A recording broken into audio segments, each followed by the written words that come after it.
when we're looking at smoking versus vaping. Vaping is probably worse in terms of the damage to the airway and the insulin resistance that comes from it. But this gets worse because we know that insulin resistance is the core for most chronic diseases that are killing us, and there's a handful of other lifestyle habits that's contributing to it. That's horrifying. So tell me everything.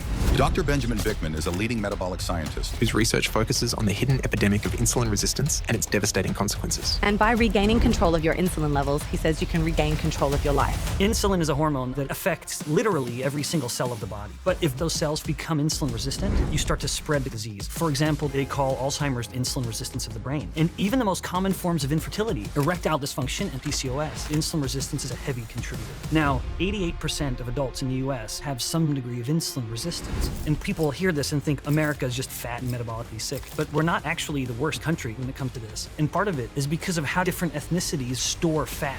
And I'll come back to that. But there's two roads to insulin resistance. So there's the fast lane, and I could make you insulin resistant in 6 hours with either of these common three things. But if I removed them, your resistance would go away just as quickly. Now, the slow lane, that's a problem. And there's certain lifestyle habits and problems with our diets that are massively contributing to slow insulin resistance.